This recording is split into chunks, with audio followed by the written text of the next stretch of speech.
Hey guys, it's January 4th, 2026. Let me say something up front that I think gets missed in almost every headline. This wasn't just about oil, it wasn't just about drugs, and it definitely wasn't just about one dictator.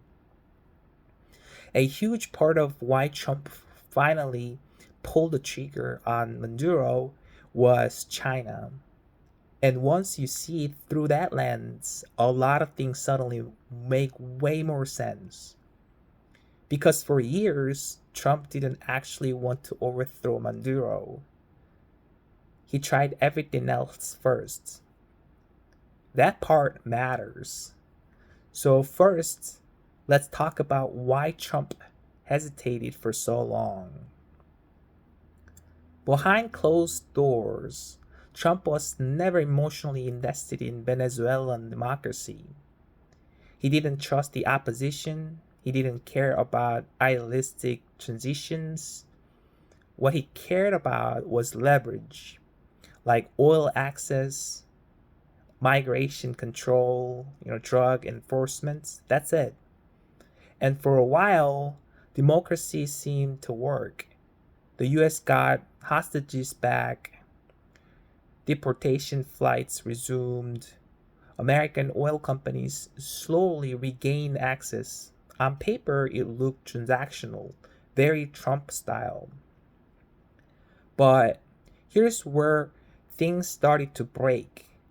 Maduro kept playing the same game he's played for years: agree in public, stall in private, take the benefits and ignore the promises.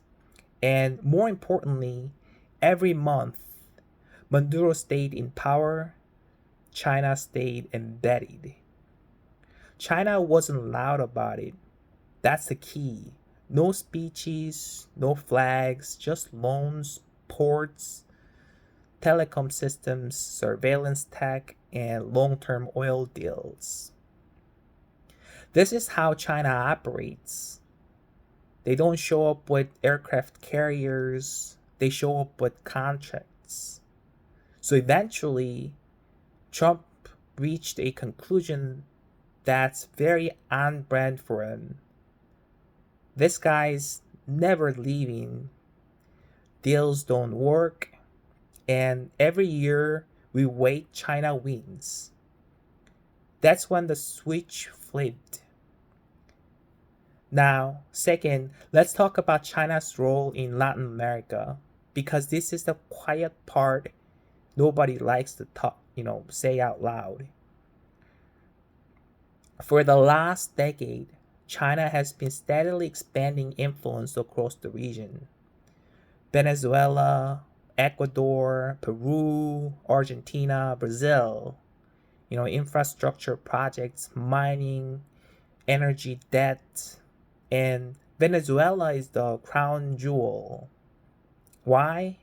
Because it has massive oil reserves, strategic coastline access, and a regime willing to trade long term sovereignty for short term survival.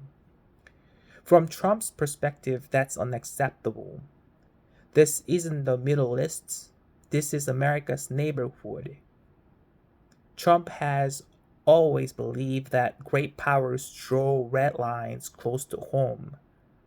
Russia in Eastern Europe, China in the South China Sea, and the US in the Western Hemisphere. So, when advisors warned him that sanctions were pushing Venezuela deeper into China's orbit, it hit a nerve. The irony is brutal. By isolating Maduro without removing him, the US was accidentally handing China a loyal, desperate partner. At that point, Trump faced a choice: either accept the Chinese aligned narco state sitting on America's doorstep, or own the fallout and change the regime immediately. That's the moment Venezuela stopped being a nuisance and became a strategic threat. Now, third, why Venezuela became the line in the sand.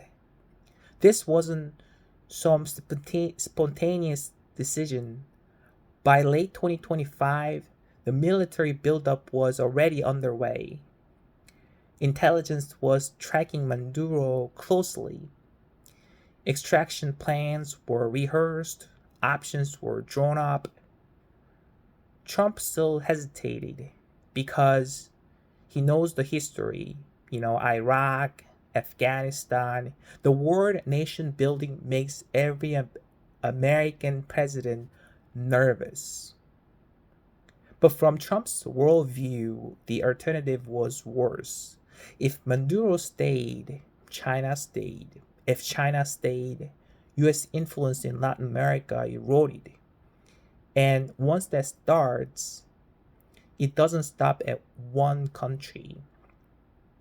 So when Maduro rejected his final exit deal, the amnesty, the exile, the safe landing, Trump took it personally. To Trump, that wasn't defiance, that was disrespect.